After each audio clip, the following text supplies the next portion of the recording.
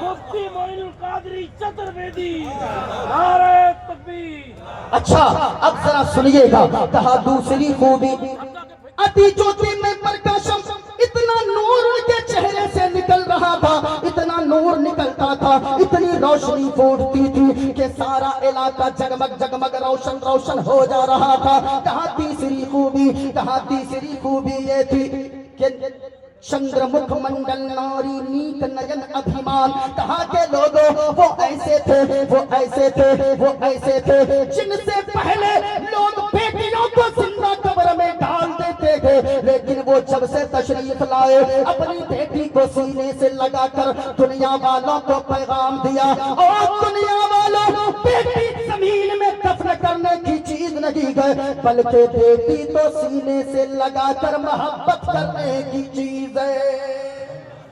ماشاءاللہ، اب ذرا سنیے گا۔ اچھا آپ بول نہیں رہے، ذرا ایک بار ہاتھوں کو اٹھا کر بولے محبت کے ساتھ۔ اچھا ایک نعرہ بھی چلا تھا کفیل بھائی کچھ دنوں پہلے، آئی لو، ارے بولو نا بھائی کیا چلا تھا؟ آئی لو، اور اونچی آواز میں جن کو حضور سے جتنی محبت ہے کسی کا ہاتھ نیچے نہ رہے، ذرا جھوم کر بتاؤ کیا چلا تھا؟ آئی لو، بچہ بھی کہہ رہا تھا آئی لو، جوان بھی کہہ رہے تھے آئی لو، بوڑھے بھی کہہ رہے تھے آئی لو، عورتیں بھی کہہ رہی تھی، بچیاں بھی کہہ رہی تھی آئی لو۔ لیکن ایک بات میں کہنا چاہوں گا، او آئی لو محمد کہنے والوں یاد رکھنا، پوسٹر پہ کسی نے آئی لو محمد لکھا، بینر پہ آئی لو محمد لکھا، کہیں دیوار پہ لگا دیا، کہیں چوراہے پر ٹانگ دیا، کہیں گھر کے چھت پہ لگا دیا، لیکن میں آپ سے کہنا چاہوں گا لوگوں، آئی لو محمد لکھنے والوں، آئی لو محمد کاغذ پہ لکھنے سے بڑی بات تب ہوگی، آئی لو محمد بینر پہ لکھنے سے بڑی بات تب ہوگی، آئی لو محمد گھر کی دیوار پہ لکھنے سے بڑی بات تب ہوگی کہ اپنے دل کی تختی پر آئی لو محمد لکھو، اپنے کردار میں آئی لو محمد لکھو، اپنی سیرت میں آئی لو محمد لکھو۔ کیوں؟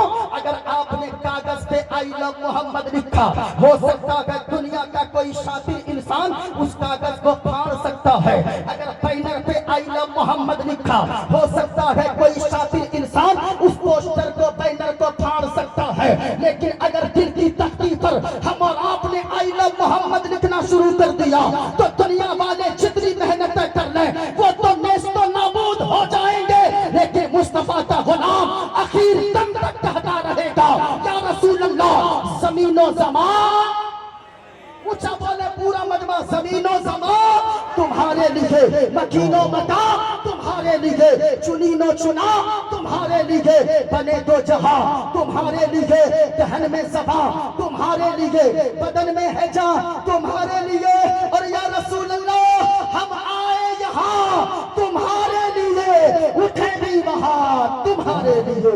ذرا غور سے سنیے گا، آئی لو محمد کہنے والوں، جس کے دل کی تختی پہ آئی لو محمد لکھا ہوگا وہ کبھی شراب نہیں پی سکتا ہے، جس کے دل کی تختی پر آئی آئی لو محمد ہوگا وہ کبھی تاش نہیں کھیل سکتا ہے. جس کے دل کی تختی پر آئی لو محمد ہوگا وہ کبھی کیرم بورڈ نہیں کھیل سکتا ہے. جس کے دل کی تختی پر آئی لو محمد ہوگا وہ کبھی امام کا حق نہیں مار کے کھا سکتا ہے. جس کے دل میں آئی لو محمد ہوگا وہ کبھی بیٹی کا حق نہیں مارے گا, وہ کبھی بیٹا کا حق نہیں مارے گا. ورنہ تو حالات کیا ہو گئے, پہلے کا ایک دور تھا لوگ بیٹیوں کو زندہ قبر میں ڈالتے تھے, لیکن ابھی بیٹیوں کا حق مار مار کر لوگ ایسے کھانے لگے کہ بوڑھا ہوتا گیا آدمی اگر اس کے 4 بیٹے ہیں, ایک بیٹی ہے تو چاروں بیٹوں کو جیتے جی ساری زمینیں اس بڈھے نے لکھ دی. اب وہ بیٹی کہاں جائے گی؟ وہ بیٹی ہمیشہ انتظار میں رہتی ہے. جب تک شادی نہیں ہوتی ہے تب تک تو اس کے باپ کا گھر, اس کی ماں کا گھر اسے اپنا نظر آتا ہے. لیکن بیٹی کی شادی جب ہوتی ہے تو پھر وہ بیٹی سسرال سے پہلی دفعہ جب گھر آتی ہے وہ تولیہ منہ پوچھنے کے لیے ڈھونڈتی ہے. اس کمرے میں فلاں بھابھی ہے, اس کمرے میں فلاں بھیا رہتے ہیں, اس کمرے میں چھوٹی بھابھی رہتی ہے. بتاؤ پھر آپ کی بیٹی اپنا ہی گھر اسے, اپنے ماں باپ کا گھر اسے پرایا گھر لگنے لگتا ہے. او بھائی بیٹی سے پیار کرو, بیٹیوں سے پیار کرنا کسی دنیا دار کی نہیں بلکہ مدینے کے تاجدار کی سنت ہے. بیٹیوں کو ایسے مت مارا کرو ورنہ تو حالات میں بتاؤں. یاد رکھیے گا بیٹی کیا ہوتی ہے, وہ جس کی بیٹی کی شادی ہو گئی ہے اس بوڑھے باپ سے پوچھئے, وہ بوڑھا باپ بھی بتائے گا. کیا بتائیں حضرت, میری بیٹی جب گھر میں تھی شادی جب تک نہ ہوئی تھی, میری بیٹی سسرال نہیں گئی تھی, رات کے 12 بجے میں گھر پہنچتا تھا چوک چوراہے سے یا بازار سے گھوم کر دروازے پہ دستک دیتا تھا. میری بیٹی آ کر دروازہ کھولتی تھی, میں کہتا تھا کہ بیٹی کھانے کو کچھ ہے, تو 23 سال گزر گئے جب تک میری بیٹی گھر میں تھی. وہ جانتی تھی کہ میرا باپ ٹھنڈی روٹی نہیں کھاتا ہے, میرا باپ ٹھنڈی سبزی نہیں کھاتا ہے. حضرت کیا بتاؤں, جب تک میری بیٹی کی شادی نہیں ہوئی تھی وہ میری بیٹی نہ کبھی ٹھنڈی روٹی رات کو کھانے دیتی تھی, نہ ٹھنڈی سبزی کھانے دیتی تھی. روٹیاں بھی گرم کر کے کھلاتی تھی, سبزیاں بھی گرم کر کے کھلاتی تھی. وہ بیٹی ہوا کرتی ہے. بیٹیاں وہ ہوتی ہے اگر باپ کے آنکھ میں آنسو دیکھ لے تو بیٹیوں کا دل پگھل جاتا ہے. لیکن یہ سماج اتنا بڑا یعنی اتنا بڑا ظالم سماج ہو گیا, اس کو اپنی بیٹی تو رانی بن کر دیکھنا ہے, اس کو اپنی بیٹی تو رانی والی زندگی ان کے سسرال میں چاہیے. لیکن دوسرے کی بیٹی جو آپ کے گھر میں آتی ہے آپ اس کے ساتھ کیا سلوک کرتے ہیں, آپ انہیں نوکرانی سے بدتر سمجھتے ہیں اور اپنی بیٹی کے لیے سوچتے ہیں کہ میری بیٹی وہاں گھر سسرال میں رانی بن کر رہے. نہیں, اگر آپ چاہتے ہیں آپ کی بیٹی رانی بن کر دوسرے کے گھر میں رہے, آپ کے گھر میں جو دوسرے کی بیٹی بہو بن کر آئی ہے اس کو بیٹی کی طرح پیار بانٹنا شروع کر دے. جہاں اسے آپ بیٹی کی طرح پیار دو گے وہاں آپ کی بیٹی کو اللہ آپ کی بیٹی کو رانی والی زندگی عطا فرما دے گا. لیکن شرط ہے دوسروں کی بیٹی کو اپنی بیٹی سمجھیے, ورنہ میں کہتا ہوں بیٹیاں بوجھ نہیں ہوتی ہے. اللہ کا کرم ہے عنایت کا بیٹیاں, سچ پوچھئے تو باپ کی جنت بیٹیاں. بیٹیاں کون ہوتی ہے؟ اور ایک بات میں کہہ دوں سنیں, اگر کسی کے گھر میں جنازہ پڑا ہو اور اس کے گھر سے کوئی رونے کی آواز نہیں آ رہی ہے, حالانکہ زور سے رونا منع ہے, چیخ چلا کر رونا میت پہ تکلیف پہ, لیکن سنیے اگر رونے کی آواز نہیں آ رہی ہے تو سمجھ جائیے گا اللہ نے اسے کوئی بیٹی جیسی رحمت نہیں عطا فرمایا ہے. بیٹیوں سے پیار کریں, بیٹیوں سے محبت کریں, لیکن حالات یہ ہو گئے 10 لاکھ جہیز کے چکر میں کچھ بیٹیاں غریبوں کی پھانسی کے پھندے پر لٹک رہی ہے. ہمیں شرم آتی ہے جب کوئی باپ بوڑھا آ کر مسجد میں کھڑا ہوتا ہے جمعہ کے دن اور آ کر کہتا ہے مفتی صاحب, مولانا صاحب, امام صاحب یہ لیجئے دیکھیے اس پرچے کو پڑھیے, اس میں رہتا ہے مکھیا جی نے, سرپنچ صاحب نے